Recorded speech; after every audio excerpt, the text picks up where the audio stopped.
isso. Não sei se vocês já repararam, até outras faculdades foram para o centro por isso, pela facilidade de acesso. Mas é gelado, gente. Isso, nessa época, é triste de aguentar. Essa é a vantagem de aula em AD. Tô aqui sentado no sofá de cobertinha com o notebook aberto. Essa é a vantagem. Então, vamos perguntar o que vocês acharam da avaliação. Complexa, fácil, mais ou menos? Trabalhosa. Ela Trabalhosa? está sendo. É trabalhosa. A gente não ia também entregar uma coisinha tão simplesinha, né? Mas não foi difícil de montar, né? Ser trabalhoso é diferente de difícil. Não concorda? Sim, Sim. tipo, eu não achei difícil, eu achei que, tipo, ficou cansativo de fazer, porque demorou bastante. Pelo menos pra mim. Na verdade, a gente estimava ali levar umas 3 horas e pouco para mais. Deve ser o que vocês devem ter gastado se sentaram e fizeram do início ao fim. Mas a vantagem também é que vocês tinham uma semana para poder fazer, né? Agora, devolutiva. Não farei hoje, tá? Porque não deu tempo de corrigir. Já que terminou no meio da semana. E eu tive uma semana um pouquinho turbulenta. E vou ter um excelente fim de semana corrigindo um monte de prova. Aí, na semana que vem, a gente faz a devolutiva dela. Tranquilo? Beleza. Professora, eu falei ontem com você que eu ia entregar hoje, mas hoje foi bem corrido. Eu não Não. consegui fazer ainda, mas amanhã eu faço e tenho dia. Eu não Uhum. sei se a que você me mandou é essa prova ou não. Não, eu te mandei um arquivo com 4 trabalhos, Aham. né, que são os do bimestre inteiro. A prova você não chegou a fazer? Não. Da tua matéria eu consegui assistir 3 aulas até agora. Tá, então daí a gente conversa sobre essa situação da avaliação.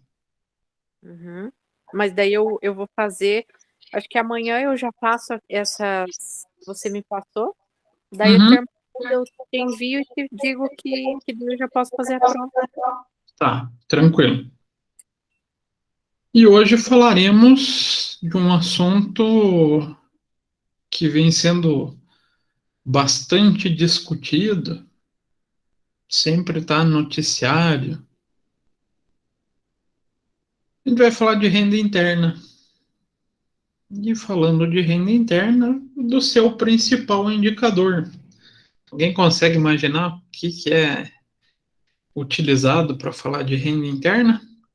Que sempre estão falando no noticiário? PIB? PIB. Produto Interno Bruto é a principal ferramenta para fazer esse tipo de mensuração, né? E por que está tão sendo falado?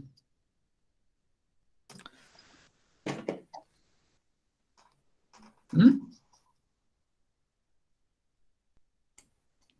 Ah, nem sei. Pandemia. É. Pandemia. Pandemia foi uma beleza. Ela fez influência no PIB de todos os países do mundo. Não deixou de ser diferente aqui do Brasil. E a forma com que cada um tratou o seu problema e a sua recuperação é o que é muito discutido hoje entre os economistas e ainda vem sendo discutido pelo efeito da recuperação desse poder econômico, vamos falar assim, né? Então, vocês ainda vão escutar muito nos noticiários previsões sobre PIB, alterações sobre as estimativas tanto dos outros países quanto do próprio Brasil, né? Porque ela é um termômetro, ela serve como um termômetro da economia, né? Então, vamos compartilhar aqui com vocês.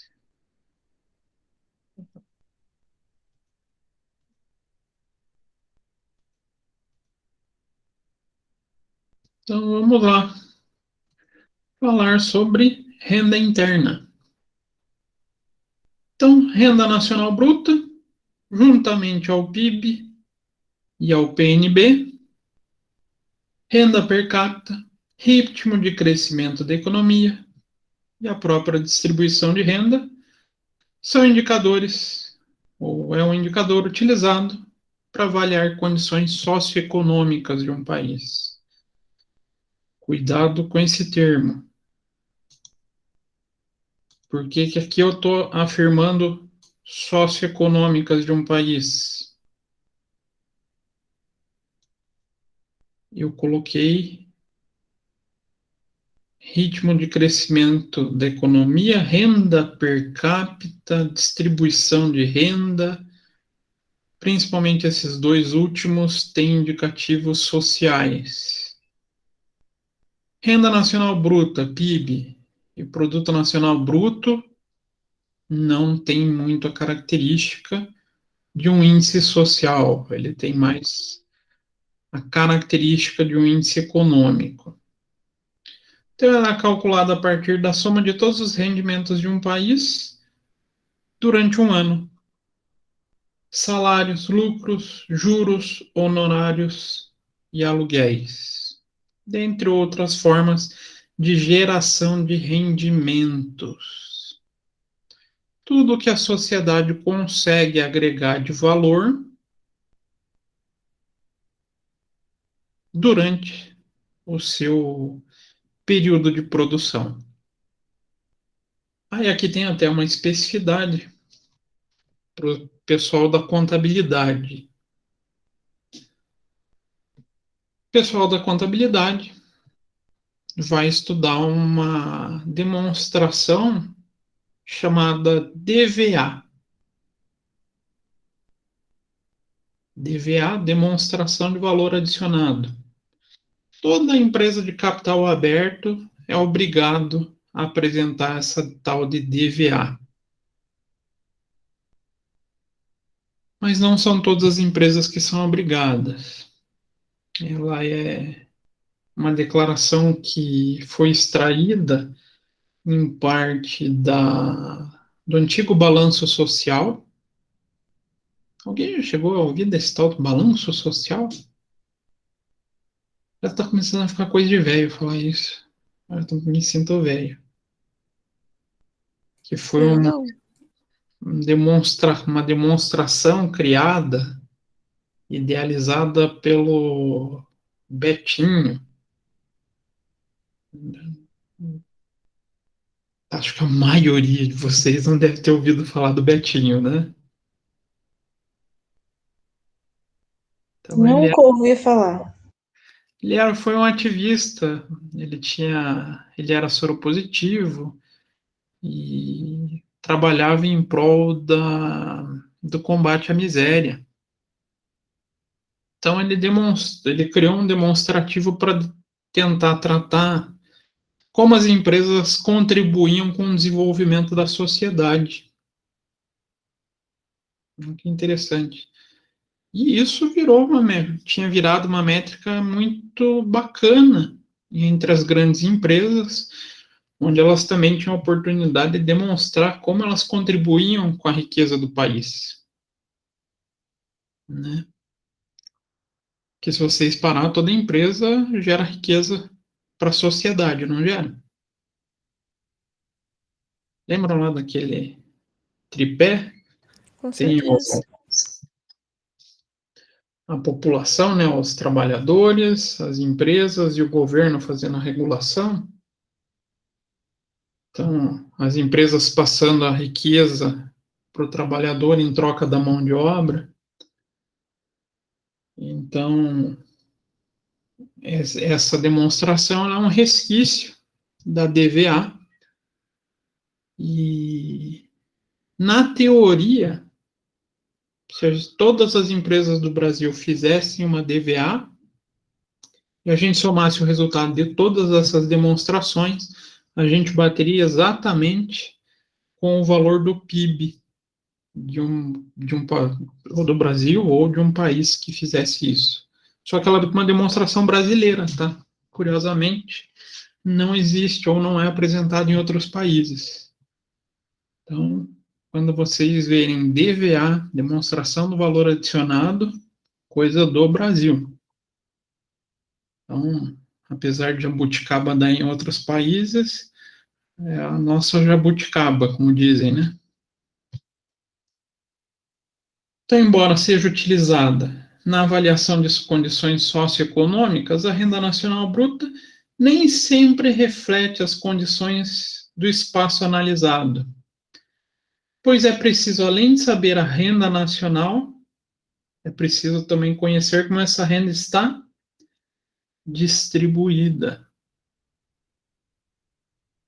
Então, assim, um país que possui uma renda nacional elevada, mas tem concentração na mão de poucas pessoas, possuirá condições econômicas e sociais piores do que um país que tenha uma rendinha pequena, mas que seja bem distribuída. Será que é verdade isso? Será que a gente consegue encontrar exemplos que afirmem essa minha frase?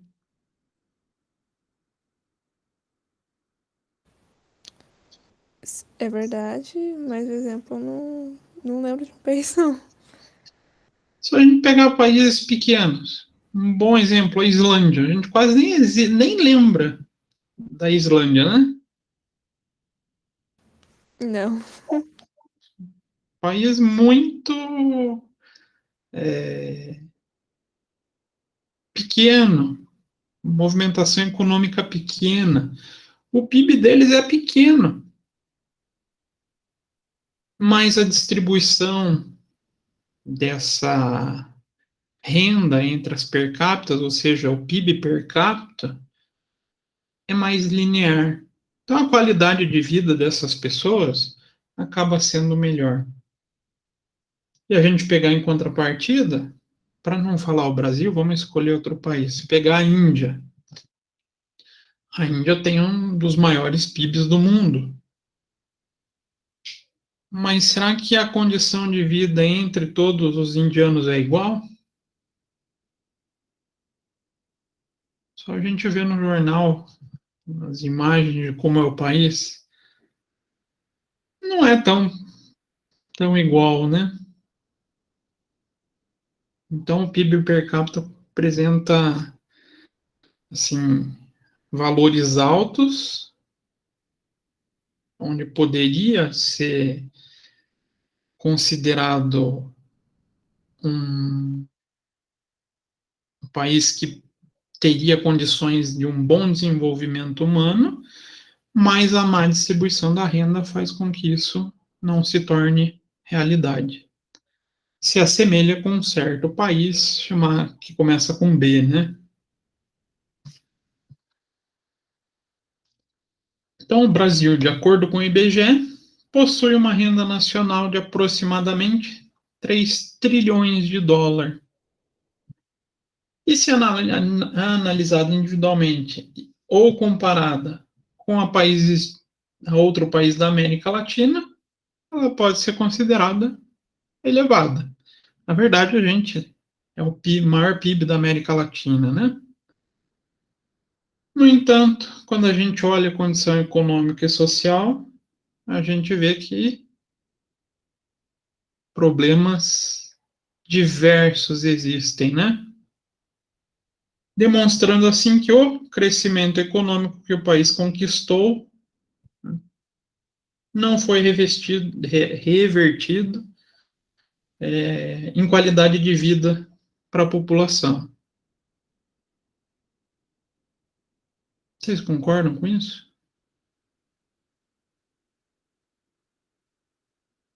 Hoje a gente tem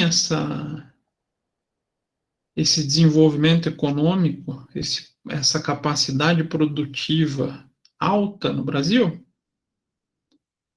sem pensar no cenário da pandemia. Tem, não tem? É um país que gera bastante riqueza, mas ela é bem distribuída? Não, né? Não, né? Infelizmente, a gente tem uma má distribuição desses fatores de riqueza, mesmo o Brasil sendo um bom produtor de riqueza.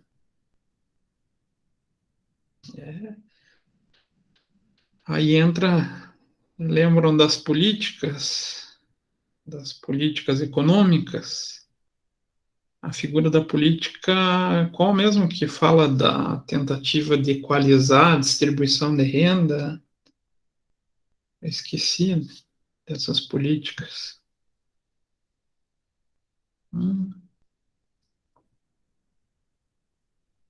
Era uma tal de social, não era? Ou não? Vocês me deixam na mão.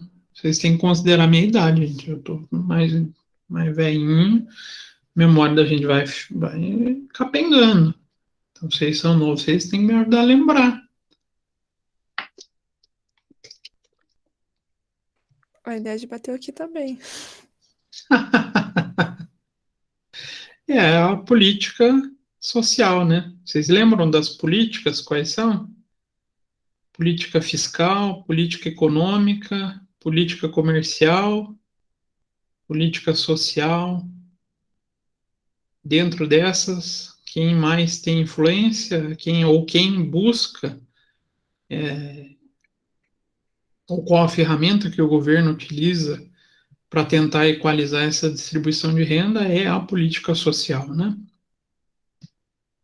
Então, um dos fatores que impede a melhora na qualidade de vida dos brasileiros é a alta concentração de renda nacional. E isso se agravou ainda com a pandemia. Estima-se que cerca de 2,5 milhões de famílias mais ricas do Brasil concentram cerca de 37,4% de toda a renda nacional. É pouco, né? É pouca gente com muito dinheiro. E se a gente fosse pegar ainda uma amostra de família menor, não ia diminuir tanto esse percentual.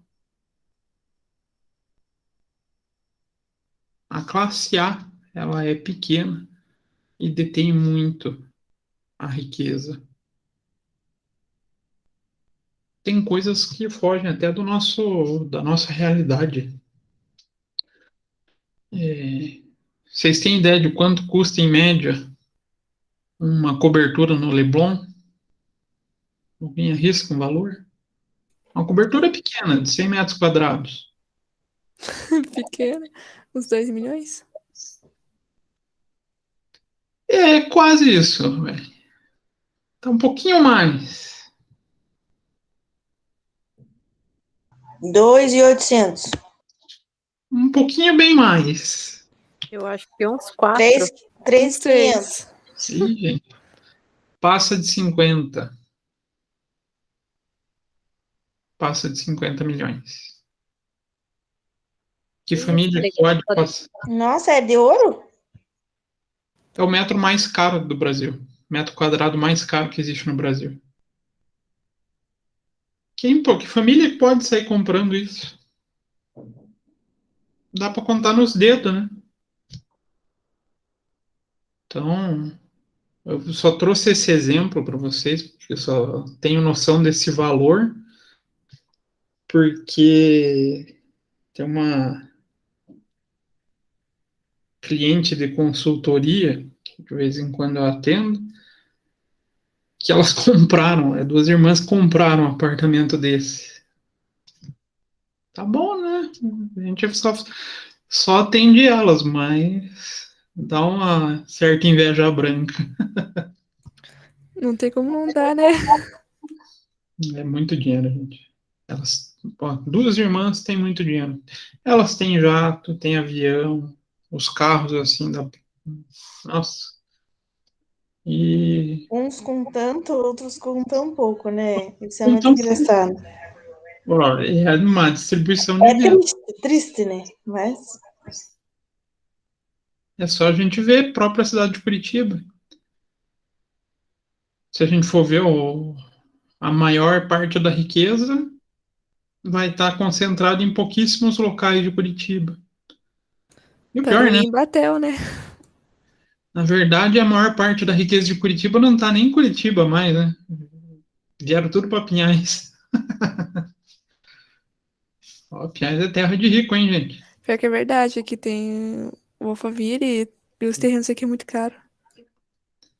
É, se vocês verem os valores de casa na Alphaville, esses 2 milhões que vocês estavam falando, não compram uma casa na Alphaville. Ou compram uma pequena. aqui pros meus lados também. Qual que é seus lados, Daniel? Santa Felicidade. Santa Felicidade também tem umas casinhas caras. Mas ali se vocês buscarem, tem casa de 7, 8, 10 milhões. Ali também a gente tem a concentração de renda de Curitiba ali. Eu moro perto de um condomínio que tem perto do Parque Tingui. Aí eu fui olhar, coisa curiosa, né? Aí eu fui olhar o preço que é uma casa lá. É 7 milhões. Uhum. É uma coisa fora da realidade. Falei, vou comprar 3.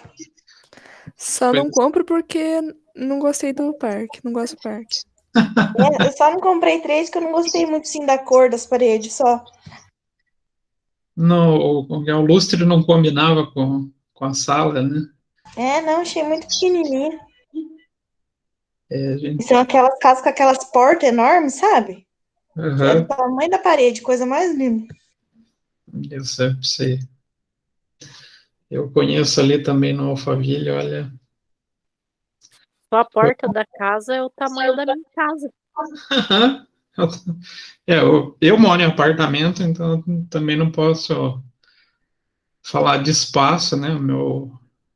O espaço é concentrado também, mas tem cliente ali do Alphaville que sem comentários.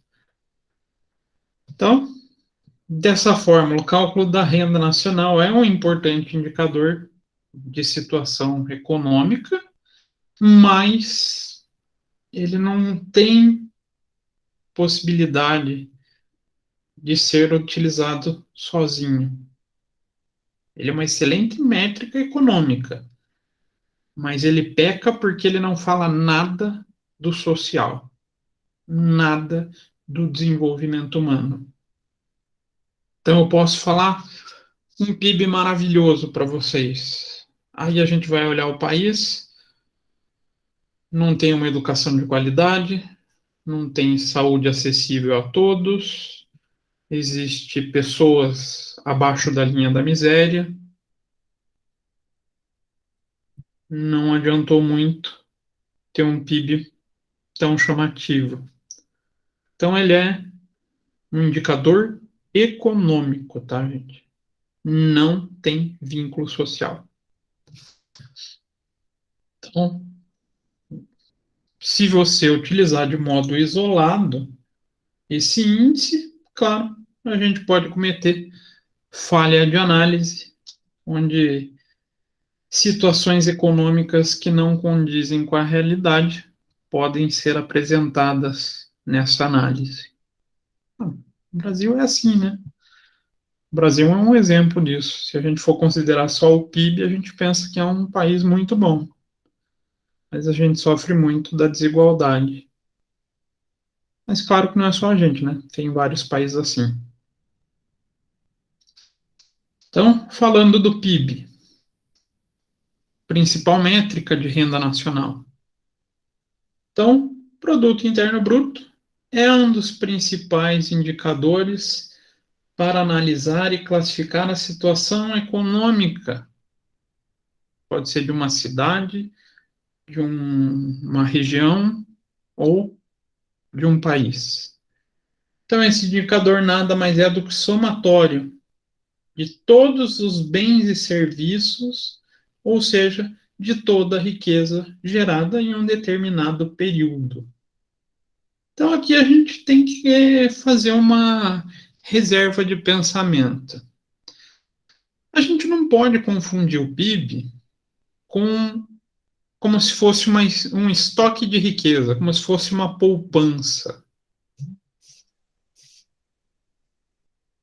E a gente acaba tendendo a pensar assim, não entende? Não parece que o PIB é um estoque de riqueza que o país tem?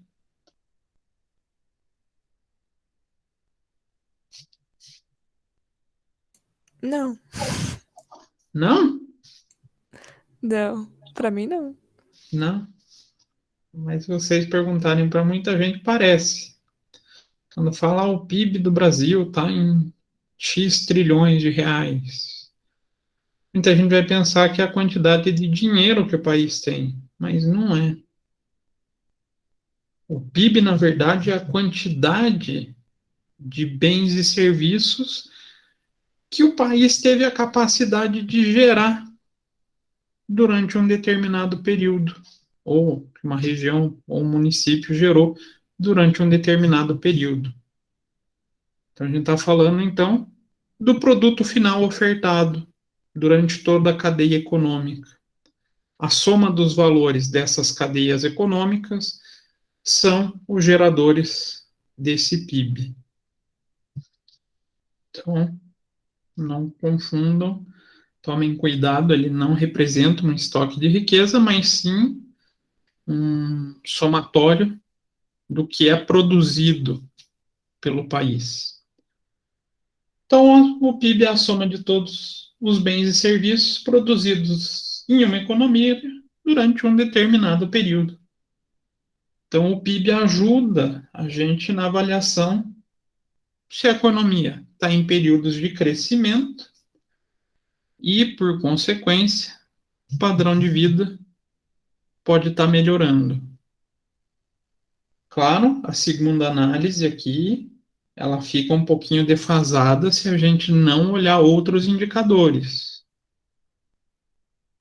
Mas a tendência é sempre quando o produto interno de uma economia esteja aumentando no decorrer de vários períodos, a qualidade de vida dessas pessoas tende a aumentar junto com esse produto interno.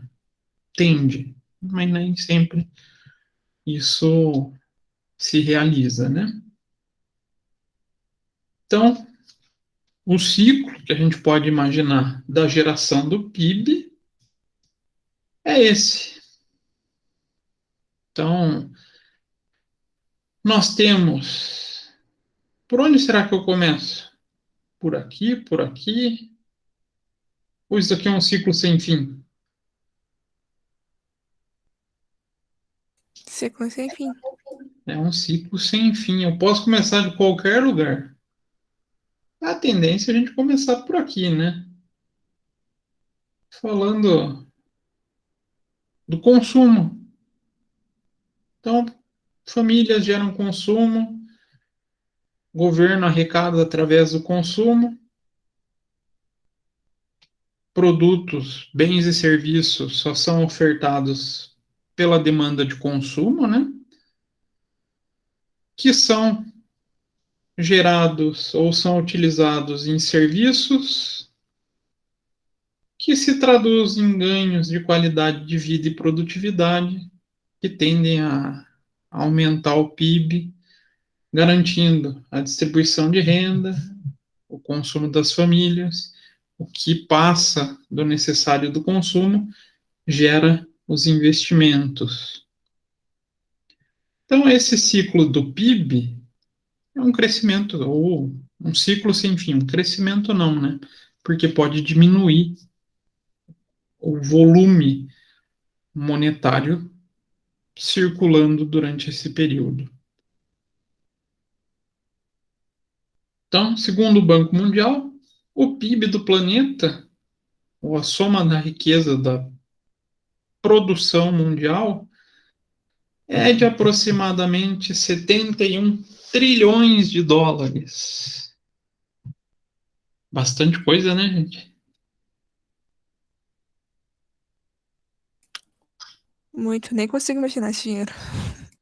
Na verdade, se a gente for pegar em dólar, não existe movimento suficiente de reserva monetária para cobrir esse valor, né? Isso daí, a única coisa que é traduzido para uma moeda universal para conseguir equalizar a análise. E desse, 71 trilhões, imagina isso em dinheiro real, misericórdia. e só os Estados Unidos, é uma potência econômica, produz ou tem uma base de PIB de 15,6 trilhões. Tá bom, né, para eles. Claro que é um país muito mais desenvolvido economicamente que a gente.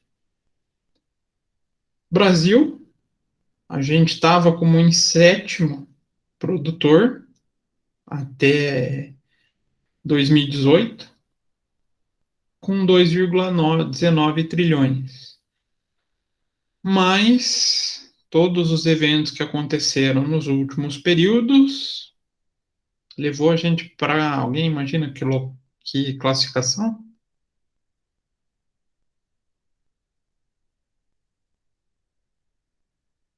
30º? 13º a gente está. Hoje a gente é a 13ª economia. Que também, lembrando, não significa muita coisa, né? Fazendo aquela comparação entre a Islândia e a Índia vai estar entre os maiores PIBs do mundo, mas não significa que tenha qualidade de vida alta. Não significa que o IDH deles seja bom, não seja igual ao da Islândia. Então, o objetivo do cálculo do PIB é estabelecer uma medição de riqueza que foram produzidas no país a fim de comparar o crescimento econômico com o de outras localidades e assim evidenciar possíveis diagnósticos sobre problemas estruturais e financeiros. Então, o PIB serve para quem será? Quem se interessa por comparações de níveis econômicos?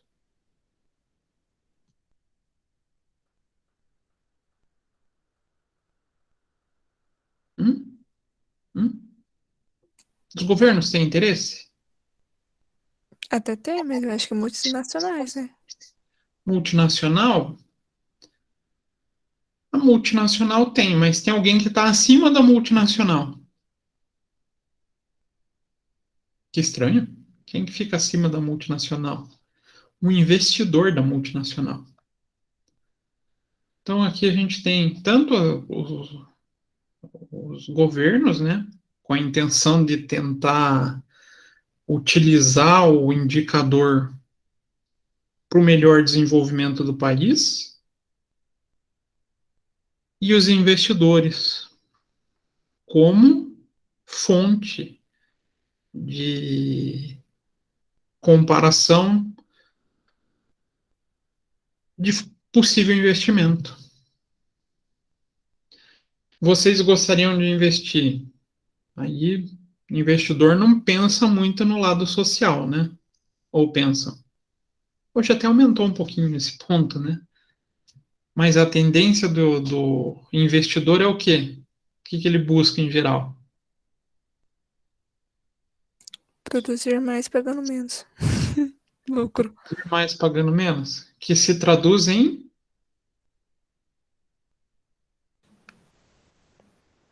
Lucro. palavrinha mágica, isso, a palavrinha mágica do investidor, lucro. Sendo o PIB um indicador que mede esse desenvolvimento do volume de bens e serviços, a tendência do investidor é procurar quem? Um país que esteja com PIB em crescimento ou um país que esteja com PIB em queda? Pensem em vocês. Se vocês tivessem bastante dinheiro para investir, vocês iam investir em empresas onde o PIB está em crescimento ou onde o PIB está em queda? Crescimento. Crescimento. A lógica é o crescimento, né? Empresas que estão em país com um PIB em crescimento estão em um cenário onde existe movimentação econômica em elevação, o que pode se traduzir em lucro para o investidor. Então é por isso que os ministros da economia, não só o brasileiro, mas de todo mundo, se preocupam tanto com essa informação? Sim. Buscar investimento para o próprio país. Busca investimento, o investimento vai fazer com que a economia se desenvolva e aumente essa capacidade produtiva, aumente a cadeia de consumo e, consequentemente, esse PIB ainda se desenvolva mais. Então, por isso também o interesse do governo nesse desenvolvimento. Então, além disso, o cálculo do PIB fornece informações sobre diferentes setores, demonstrando aqueles em que há uma maior geração de renda e os que possuem uma menor geração ou menor peso, além de evidenciar eventuais problemas em algum setor, alguma atividade, demandando ações públicas para corrigir essas dificuldades. Então, é comum, dentro do cálculo do PIB, a gente separar ou encontrar a separação nos setores econômicos, sendo, em geral, tendo três principais: indústria, comércio e serviço. Mas eu posso ampliar ainda mais essa gama para fins de comparação. Então, eu posso fazer essa métrica separando pelos setores que eu desejo analisar. Então, também é uma fonte de informação para possíveis correções estruturais de um país. Então, por exemplo, o PIB de um determinado país cresceu, mas notou-se que o setor industrial teve uma queda expressiva. O que a gente pode fazer? Vocês vão dar atenção para o setor industrial? Então, diante de uma informação dessa, o governo e a sua equipe econômica vai tentar investigar o que acontece com o setor industrial, analisando os mais diversos dados, nível de emprego, geração de lucro, volume de produção, para tentar conseguir achar o problema e desenvolver política econômica para o desenvolvimento ou para a recuperação desse segmento. E com isso, vai possibilitar a adoção de medidas para recuperação específica desse setor industrial. Então, para o país, para a economia, o PIB também é importante. Então, para o governo, então, aquilo que eu falei, ele serve para o governo, mas também serve para os investidores. Então, todas aquelas políticas que a gente viu acabam sendo possíveis a implementar nesse desenvolvimento. Alguém poderia lembrar de uma possível política econômica que pode ajudar a indústria?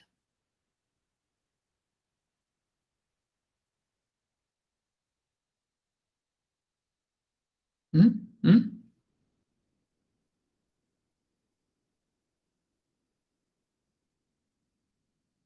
Não posso desenvolver, Comercial? posso desenvolver uma política comercial, posso desenvolver uma política fiscal, vai depender da estratégia do governo, né?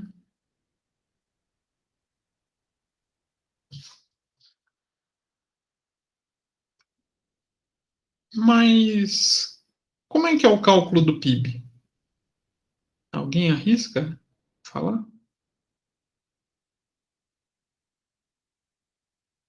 Trouxe duas formas aqui. Uma bem simplista, para a gente entender o conceito bem essencial, e daí uma fórmula de cálculo. Então, o PIB é calculado a partir da soma de todos os produtos e serviços finais produzidos em um país. Então, esse cálculo hoje é feito pelo IBGE, e o valor do PIB brasileiro, daí, a gente tem expresso em reais. Então, exemplo de como funciona esse país. E esse exemplo tem no próprio IBGE, tá, gente? Ele chama de Trigolândia. Vamos imaginar um país que só produza trigo.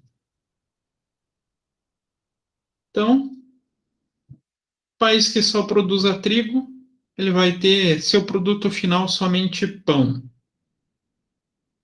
E durante um período, esse país produz R$ 100 de trigo,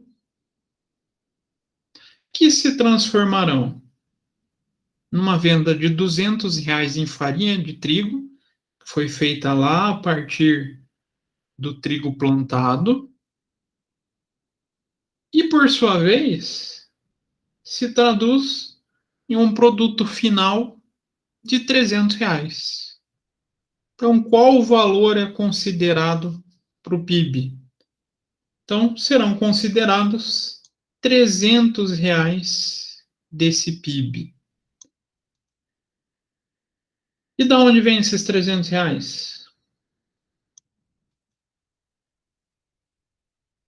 Hum? Será que é só do pão? É da soma? Aí vem de diversas métricas que a gente pode pensar. A principal é usada só do pão. Por que só do pão, professor? O pão é o produto final, não é? Nessa cadeia. Sim. Todos os demais valores agregados já estão dentro do pão. Ou seja, o lucro de quem produziu o trigo, o lucro de quem fez a farinha, já vai estar embutido no lucro de quem tem o pão. Então, essa é uma métrica. A soma do valor dos produtos, bens e serviços finais. Então, assim a gente evita acumular valores. É uma métrica. Mas a ideia da Wellen também não está errada. Se a gente somar a soma, o lucro de quem produziu o trigo, é de quanto? R$ 100, né? E somar o lucro de quem produziu a farinha. Quanto que é o lucro de quem produziu a farinha?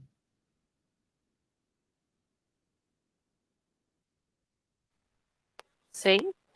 100? Por quê? Me ajuda aí, pô.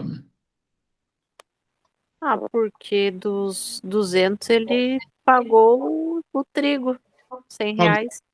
Perfeito, é isso mesmo. E do pão? do padeiro, quanto que é o lucro? 100. 100. Por quê? Ele pagou 200 na farinha. Também pode ser feito por essa métrica, com a soma das riquezas geradas, do lucro gerado dentre essa cadeia produtiva. Aí vai depender de cada economista escolher, conforme os seus dados, como efetuar esse cálculo.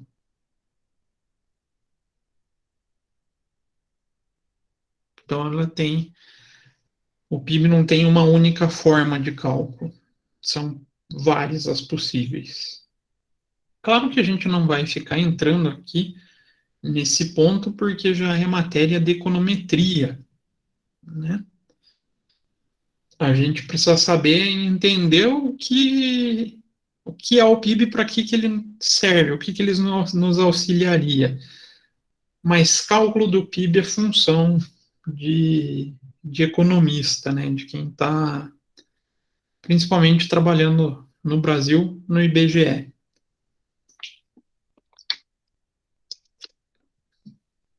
Então, essa ideia vale para toda e qualquer categoria ou produto.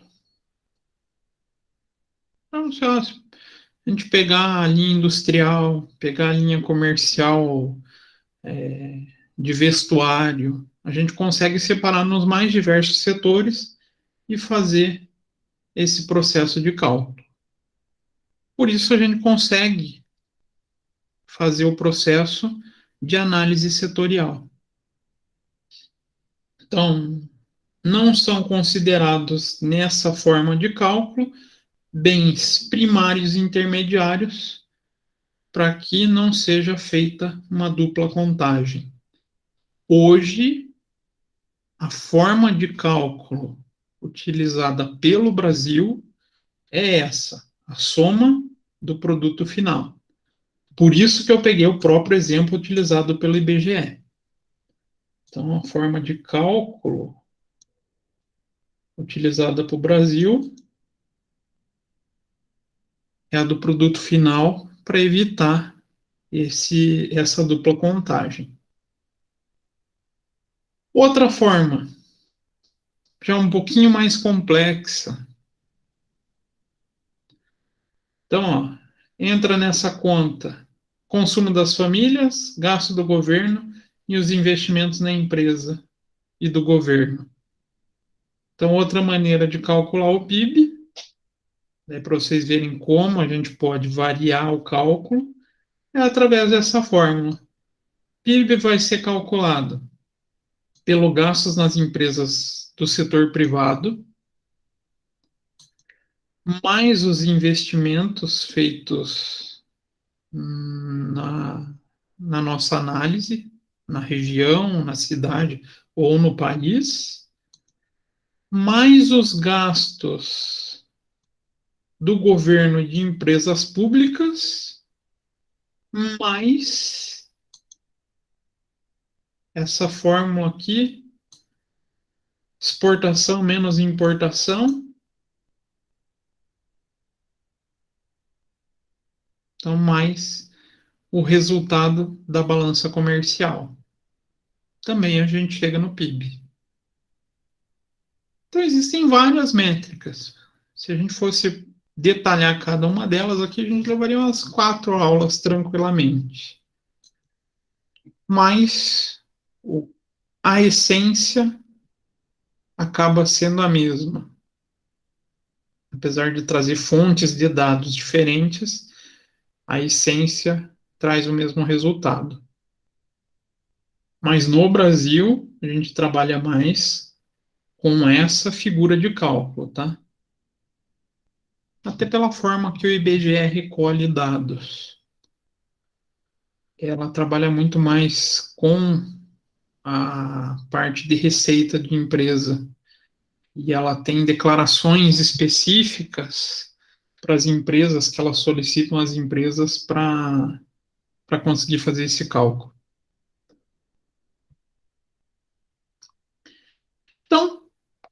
chegamos a um PIB. O que a gente pode fazer com ele? Primeiro, a gente pode avaliar o desempenho ano a ano e ver como a produtividade de um país está durante esse período. Para quem será que interessa isso? As mesmas fontes, né? Os principais governos e investidores. Mas, claro, a sociedade em si tem esse interesse também. Segundo, comparação de economias de países diferentes. Então, o PIB do Brasil será diferente dos Estados Unidos, que vai ser diferente da Argentina, que permite a comparação, então, entre países. E o último, chegar ao PIB per capita, que nada mais é do que a divisão do PIB pelo número de habitantes do país. Então, a gente já vai chegar nele. Que a gente pode apresentar o PIB com duas formas, com dois tipos: PIB nominal e PIB real. Então, existem dois tipos de PIB: PIB nominal e o PIB real. PIB nominal, calculado a partir dos valores e dos preços de produtos e serviços no momento que foram produzidos. Então, pega-se na data que ele foi produzido, igual o pão, quando ele terminou de ser feito, ele entra no cálculo, vai dar um PIB, que é o chamado de nominal. E o que diverge ele do real é o volume físico de um produto ou serviço ofertado durante um período. Então, isso significa que ele não considera a inflação. Agora, qual será que é o mais importante? Ou mais importante não, né? Mais utilizado pelos analistas?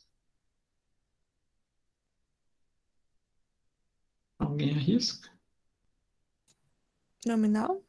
É o nominal. Ah, mas por que o nominal, professor? É o que tem mais capacidade de ser comparado entre as economias. Ele não sofre as intervenções de dentro do mercado. Então, o PIB nominal ele acaba sendo o mais utilizado de todos. De todos, dos dois, né? E a distinção é importante, pois o efeito da inflação no PIB pode passar uma ideia errada de crescimento da atividade econômica. Por isso, a distinção. Então, por exemplo, o PIB de um país em um ano é de 1 trilhão, e no ano seguinte, se as atividades se manterem constantes, sem queda ou crescimento, mas os produtos aumentam ou tem uma inflação de 50%, o PIB dele vai apresentar o quê? Um aumento. Então, o PIB real, por analisar os preços no momento da produção, seria 1,5 trilhão, enquanto o PIB real permaneceria constante de 1 trilhão.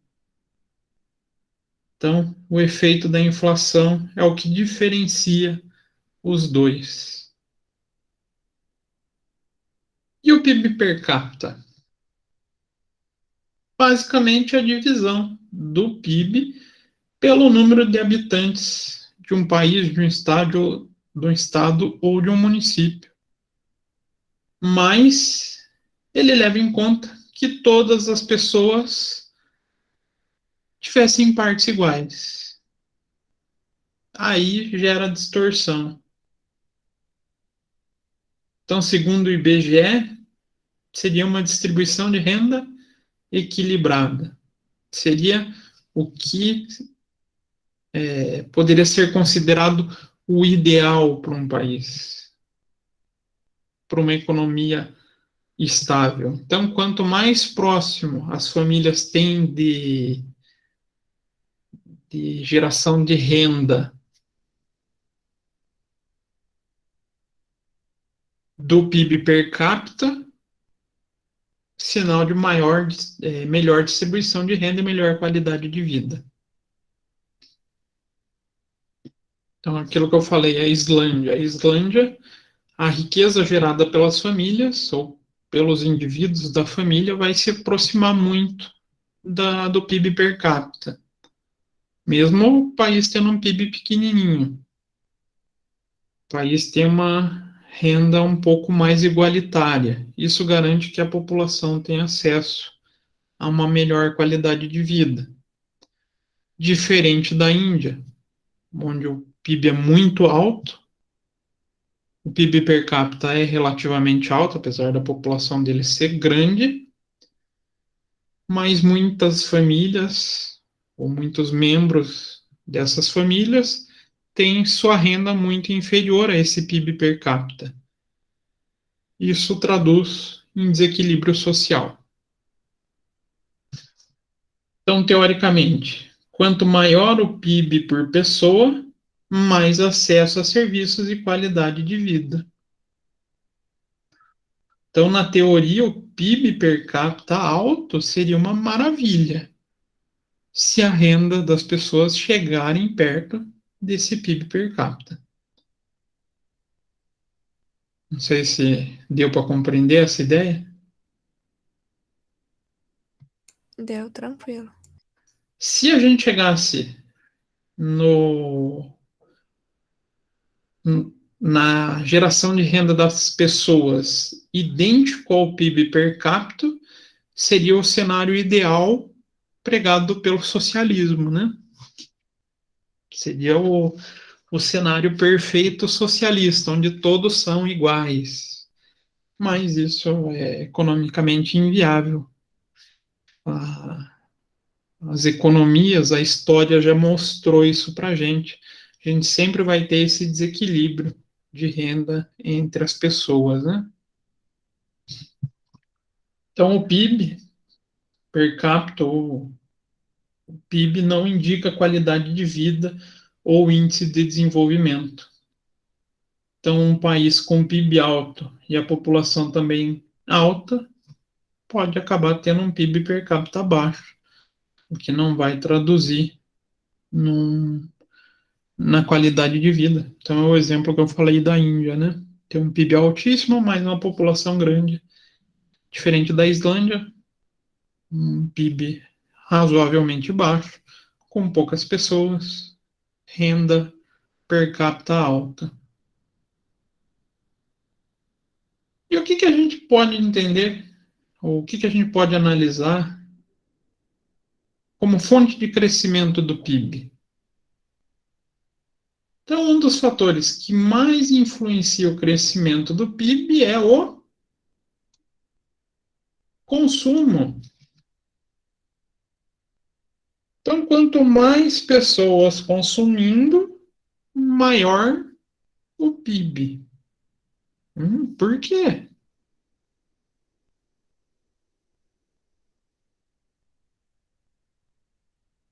Porque Lembrando, o PIB é o que mesmo? A soma dos produtos, dos bens e serviços finais, né? Quem consome bens e serviços finais? Não são as famílias? sim, nós.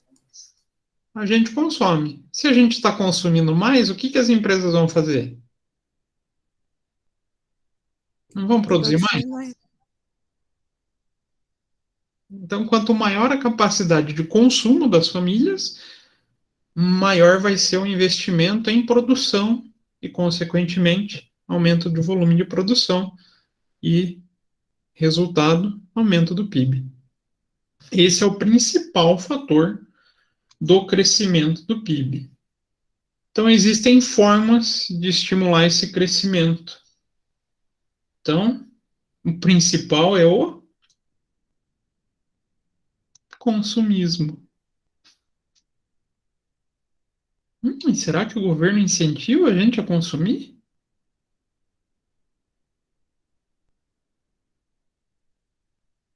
Só um pouquinho. Só um pouquinho? Quando ele começa a baixar taxas de juros, quando ele começa a oferecer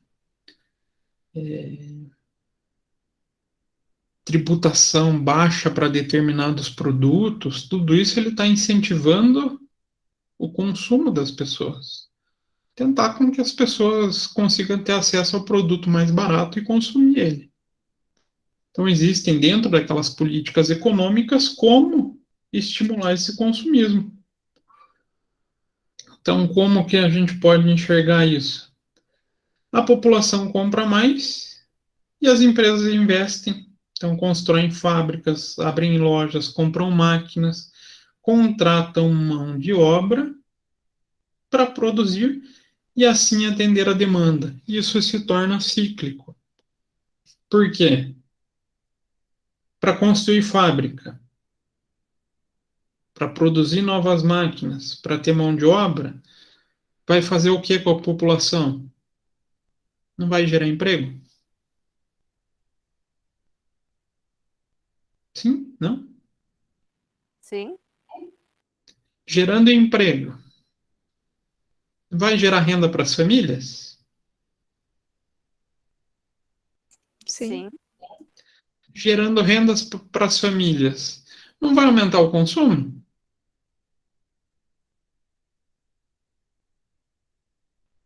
É Tendência é que verdade. sim, né? Principalmente se for brasileiro, né? Brasileiro caiu o dinheiro na mão, Principalmente se for vendaval, mulher. mulher não. Na verdade, o homem é mais perigoso, sabia, gente? O consumo do homem é mais perigoso. Vocês Só Isso nessa é concordam? verdade. cerveja? Não, não é cerveja, não, Ellen. Mulher, ela é consumista em volume. Geralmente, produto de valor mais baixo. O senhor mulher é muito caro, você não tem ideia. Hã? Mas se vocês pararem para pensar, ó, o que mulher gosta de consumir? Comprar sapato. Cerveja, sapato, roupa. Roupa, Comida. Comer, então, meu Deus. qual que é o consumo principal dos homens? Carro. Moto. Carro, eletrônico, moto. Então é um consumo muito mais caro.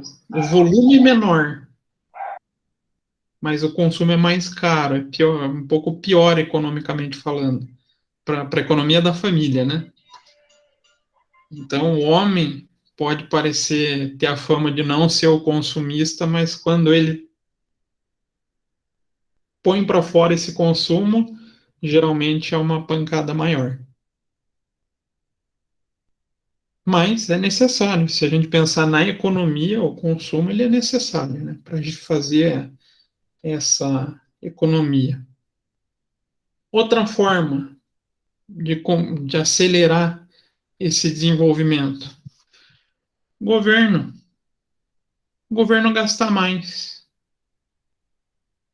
Construir mais escola, construir mais estrada, posto de saúde. Por quê? O que vai acontecer se o governo começar a fazer investimento na infraestrutura do país?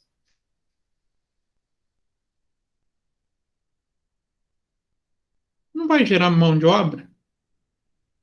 Não vai ter que contratar empresa? Com E, Vai. certeza. e tudo isso vai parar na mão de quem? Da população, que vai acabar entrando nesse ciclo aqui de cima. Até tá lá uma sugestão que eu dei para a prova para vocês, né? O plano Biden tem um gasto enorme em, em infraestrutura, não tem? Vocês já esqueceram desse exemplo. Talvez tenha dado uma leve esquecida. Nem Eu lembro. posso dizer que essa aula eu faltei. Né? O governo Biden, ele teve o plano de recuperação econômica dele é muito forte nesse ponto. Ele vai investir muito em construção de obras públicas, justamente para retomar essa geração de riqueza e geração de emprego. Típico pensamento keynesiano, né?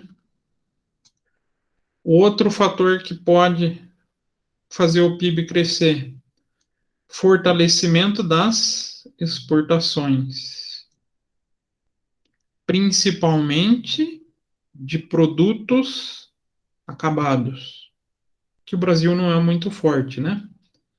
O Brasil é um excelente exportador de que tipo de produto? O primário, não é? A Sim, gente agricultura. exporta minério, exporta produto agrícola, mas a gente não exporta produto acabado, é muito pouco.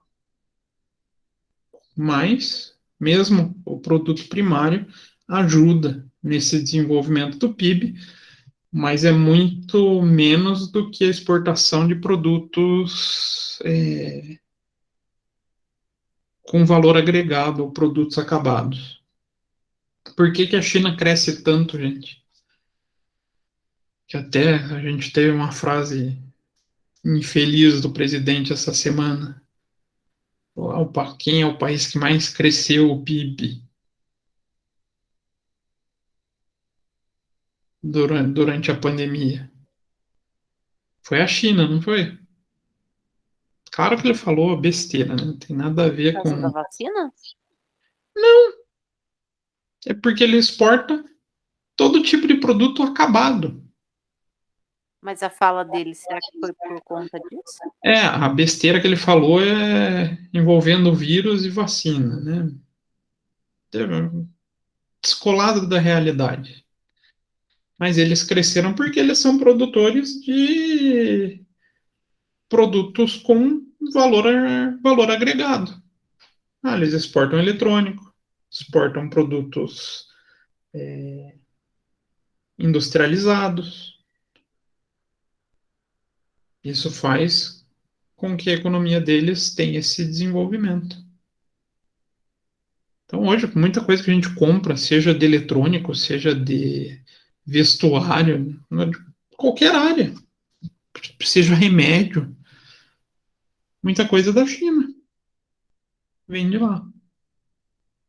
Por isso que eles têm esse crescimento de modo, vamos falar assim, invejável, né?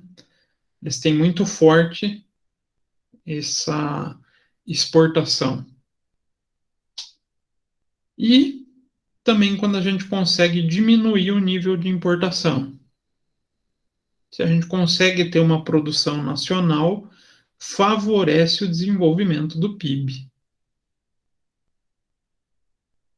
Mas a gente tem a restrição desse negócio da importação, porque a gente depende de determinados segmentos que uma determinada economia não consegue atender.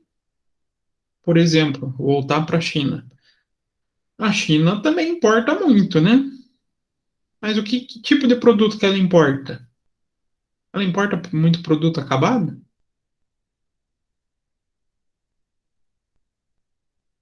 Não. Eu acho que não. Não, ela importa produto primário.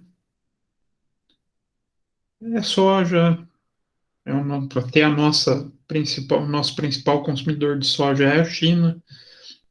Exporta muito minério, produtos em estado primário para que seja desenvolvido lá dentro.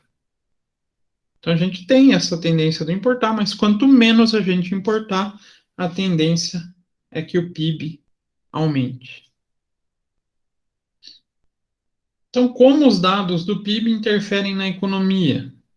Então, uma dúvida que muitas pessoas possuem é como os dados do PIB interferem na economia do Brasil. Para entender melhor, vamos usar um exemplo. Então, quando o PIB sobe muito, acontece o superávit. Isso acontece quando o país está produzindo muito mais do que esperado e arrecadando mais recursos do que é gasto. É o mesmo, e o mesmo ocorre quando o PIB cai, que vai levar ao déficit, que é quando um país gasta muito mais do que está produzindo. Vem desses dois setores aqui, tá, gente? Se a gente gasta muito mais do que está produzindo, a tendência é que a gente tenha uma economia deficitária. Se a gente produz muito mais do que está gastando, a tendência é que a gente consiga exportar e ter uma economia superavitária.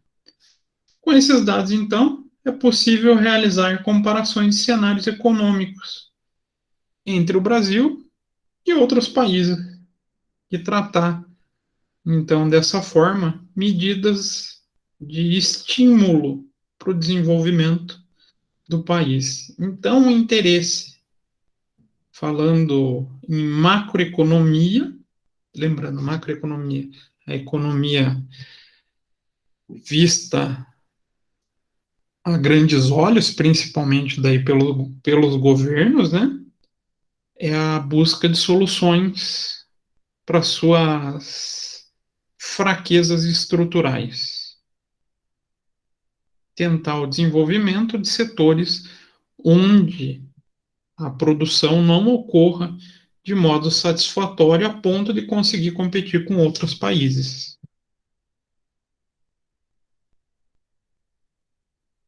E eu trouxe aqui o que aconteceu em 2020. Que eu falei para vocês. 2020, a gente estava em 12º. Esse ano, com as projeções, a gente vai para um belo 14º lugar no, no montante de PIB. Bom para o país? Na merda. É isso mesmo, velho. A gente acaba sendo mal visto lá fora, não atraindo investidores, o que vai dificultar um pouco a nossa retomada econômica. Mas, claro, todos os países acabaram sofrendo um pouco. Vocês podem ver que projeções para esse ano, 2021, praticamente de todos os países, até do próprio Brasil, é maior do que aconteceu no ano passado. Por quê? Por que, por exemplo, os Estados Unidos vai produzir mais esse ano do que o ano passado? O que aconteceu ano passado?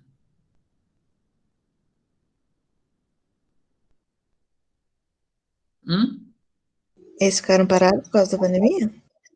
Sim, praticamente todos os países tiveram períodos de parada, né? Alguns com períodos maiores e alguns com os períodos menores. Então, se a gente pegar países como países europeus, as tendências de parada lá foram maiores. Tendência é que a variação do PIB seja um pouquinho maior. Países que não pararam tanto quanto o Brasil, a tendência é que a variação desse PIB não seja tão grande. Ah, dá para a gente enxergar isso? França. Quanto que foi o PIB do ano passado? 2,551 bilhões. 2,5 trilhões. O que aconteceu para esse ano? projeção é 2,9. Um aumento relativamente bom, né? Se a gente parar para analisar. Quase meio trilhão. Se a gente pegar país igual ao Brasil, de 1,4 vai crescer para 1,4. A gente quase não teve muita parada, né? Na verdade, não teve parada. Quem acredita que o Brasil fez lockdown tem uma falsa sensação. Que a gente não parou efetivamente, né? Igual esses países, Itália, França, Estados Unidos, não. Espanha, onde realmente tiveram a sua economia totalmente paralisada. Então, a gente sente muito esse reflexo da pandemia, essas paradas econômicas, vendo estados como exceções, estados de exceções como que a gente passou, e ainda está passando, né? Então, aqui a gente pode ter um comparativo, como é que foi o desempenho global do PIB. Olha que bonitinho. O PIB sempre ele ficou positivo.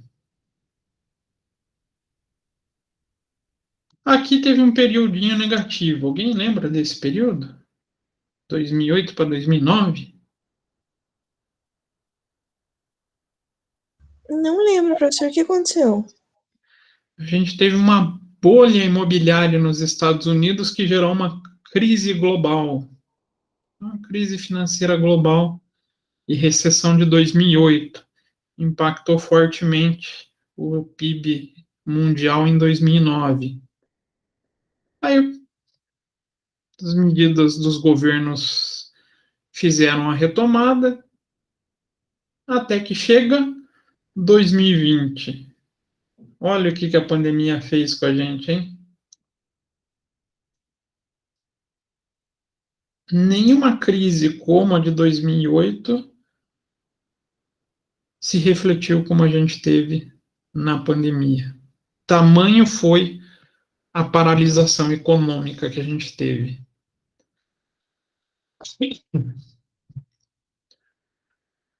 Então, se a gente comparar esse período de desenvolvimento que eu trouxe também o ano de 2019, a gente pegar o Brasil, olha que bonitinho como está. Isso 2019, 2020, abril de 2020, olha o tamanho do nosso tombo no PIB. O que teve em abril de 2020?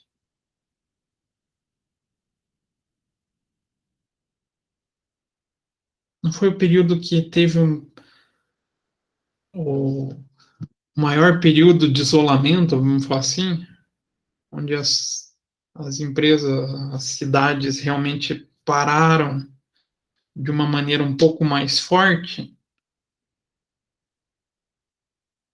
E depois começou a voltar a economia. Aí o que a projeção aconteceu? Voltou a retomar o crescimento. Mas o forte tombo econômico que a gente teve foi ali, final de março, começo de abril. Então, isso dá para enxergar bem como o PIB funciona. Dá para ver que a economia parando, o PIB cai. Então, teoricamente, se um país fechasse um ano inteiro, o PIB dele nesse ano seria zero. Esse período eu lembro bem, eu estava fazendo uma viagem para Minas, indo pelo Rio de Janeiro.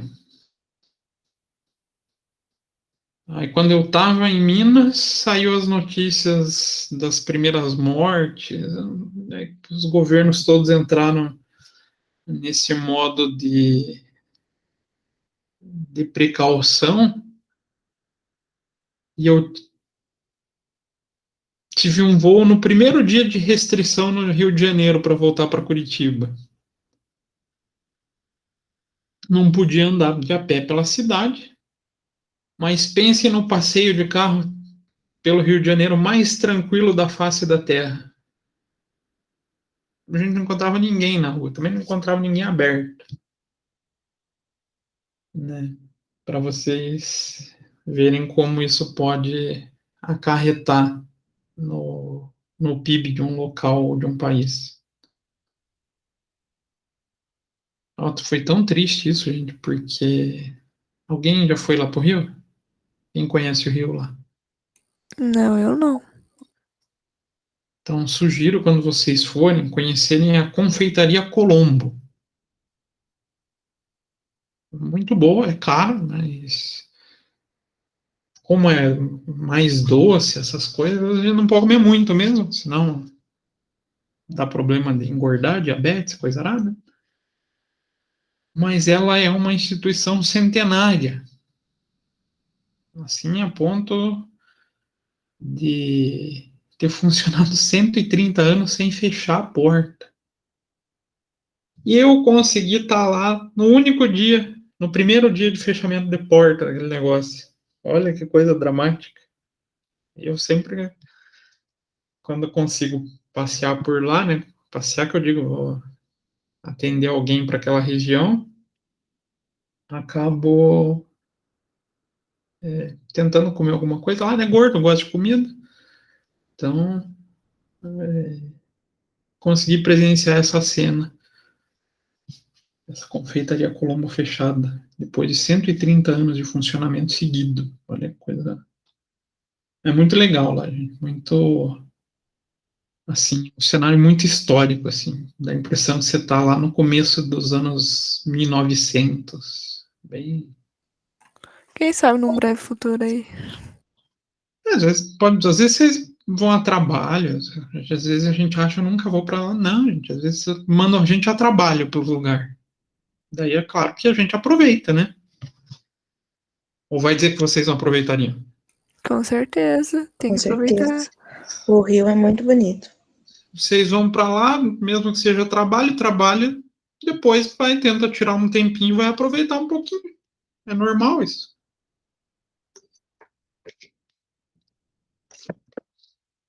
Aí aqui no Brasil, como é que ficou esse período de 2020?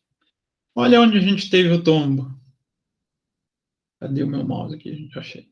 Olha onde a gente teve o tombo.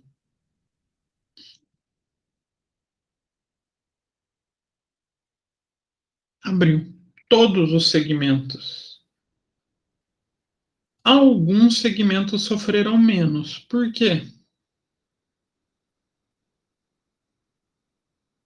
Porque é essencial.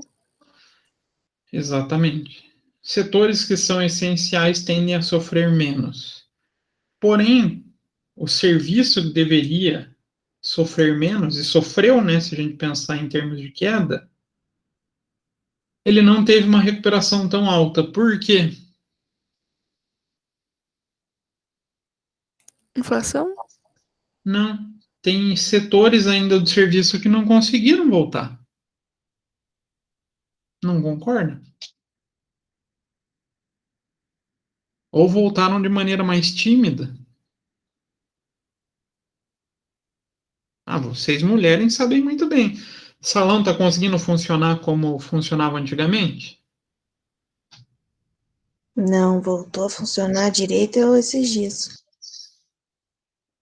Então, a dificuldade de recuperação se traduz no PIB do setor de serviços. Outros, serviços de hotelaria. O pessoal está conseguindo viajar?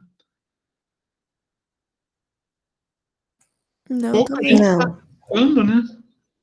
Quem viaja ainda é mais a trabalho.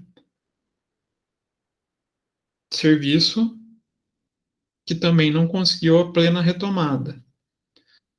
Comércio já não sofreu tanto. Por quê? A gente consegue viver sem comércio?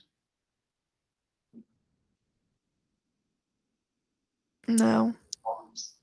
Por quê? Qual comércio que a gente jamais vai conseguir viver sem? Comida, Comida. mercado. Comida, supermercado. Então, o comércio ele teve a menor queda justamente também por ter o seu lado essencial e a necessidade do consumo humano faz com que ele consiga voltar mais rápido por ter característica diferente do serviço. E a indústria teve a maior queda pelas suas paralisações, mas pela retomada da cadeia econômica, ela consegue também se retomar, porque os demais setores necessitam da indústria, né? Então, hoje o que eu queria trabalhar com vocês sobre PIB era isso.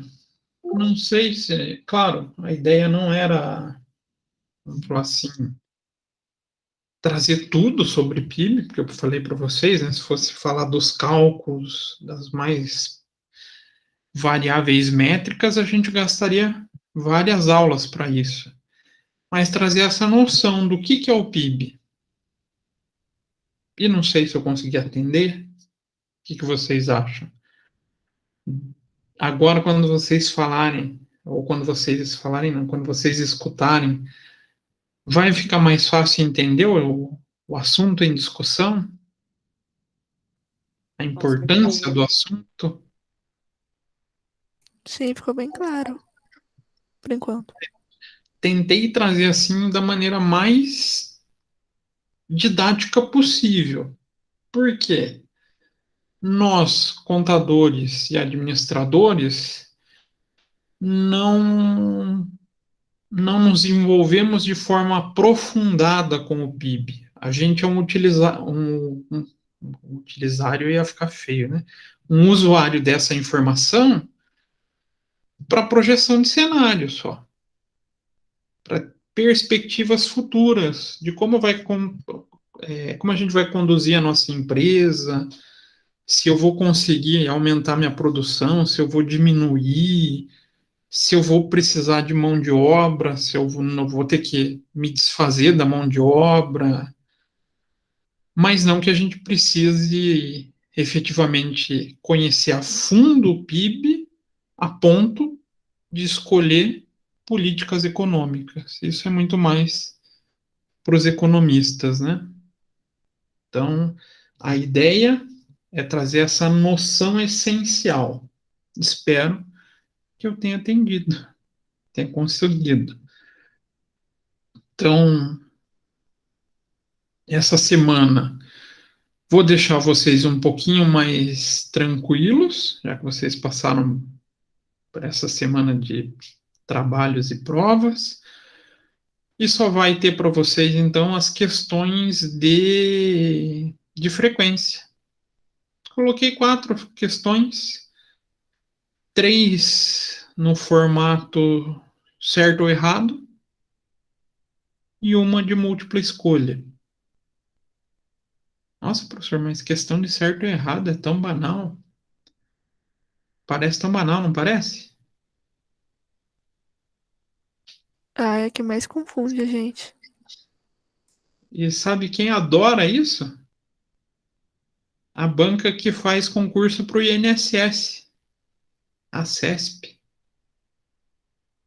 Então, quando vocês falarem, essa é uma questão padrão CESP, é uma questão de certo ou errado, tá? Então, prova da CESP é só certo ou errado? Só. Só que eles têm a característica de cada erro que você tem, você elimina uma certa. Olha que prova maldosa, né? Uma prova que cutuca a gente, deixa a gente meio chateado. Mas é bom vocês já se acostumarem, né? Com os mais possíveis tipos de questões, porque acredito que alguns de vocês pretendam fazer concurso pela frente, não pretendo? Sim. Sim. Só as duas? O restante não pretende? Tem muita gente que não, né? Depende muito do Eu gosto de andei cada um. fazendo uns concursos aí. Melhor, sobra mais vaga. Diga, Paula. Eu andei fazendo uns concursos aí e me decepcionei. Não, mas não pode. Mal. Não pode decepcionar. É difícil, ainda mais com certo e errado apenas. É certo e errado. Ela é mais,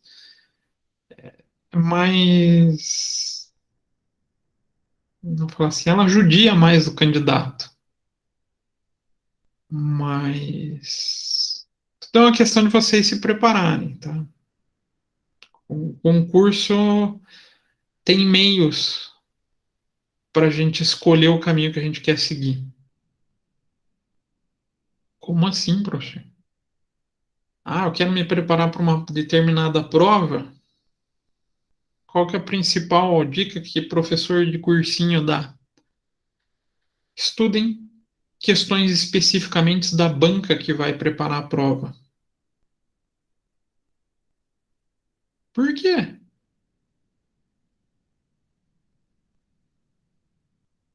Será que as tendências das provas de uma mesma elaboradora sejam as mesmas? Sim. Maneira de que eles tentam avaliar a atenção do candidato, maneira que eles tentam avaliar o raciocínio lógico, sempre tem o mesmo padrão. Por isso que tem alguns tipos de concurso que permitem a vida de concurseiro. Vocês já devem ter ouvido falar desse tipo de gente, né?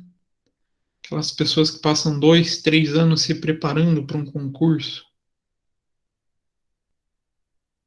Sim. Vaga típica desse tipo de candidato, Receita Federal. E por que dá para passar 2, 3 anos se preparando para esse tipo de concurso? É sempre a mesma banca que aplica. Então a questão segue sempre as mesmas características. Aí você consegue estudar como que a banca consegue, ou como que a banca gosta de cobrar os conteúdos. Isso é interessante de pensar. Isso é interessante de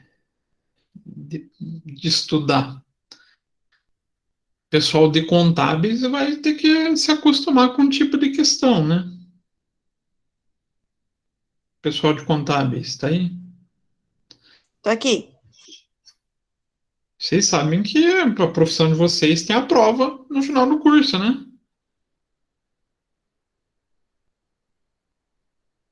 Sim. A não ser que vocês não atuem como contador ou contadoras, né? Salvo isso, vocês vão ter que fazer a prova, o exame de suficiência do CRC. E também seguem padrões.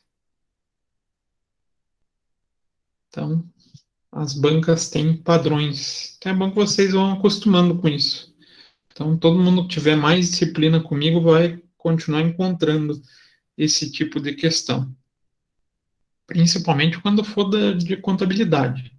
Aí eu cobro muito exame de suficiência. Eu gosto de ver os alunos passando lá no exame. A coisa mais bacana é ver vocês poderem tirar o CRC de vocês, né? Tranquilo? Então, Tranquilo. o trabalho de vocês para essa semana é só as 4 questões de frequência. Mais nada para vocês passarem já que vai estar um fim de semana friozinho, né? Vocês possam passar mais tranquilos embaixo da coberta assistindo um filme. Ainda bem.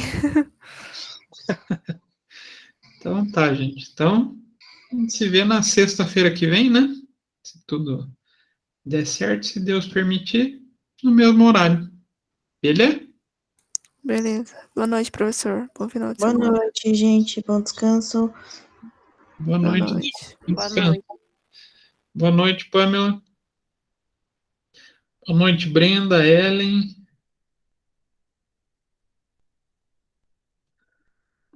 Aqui. Opa, Bruna, boa noite. Bom fim de semana também. Guilherme, bom descanso. Boa noite, Stephanie.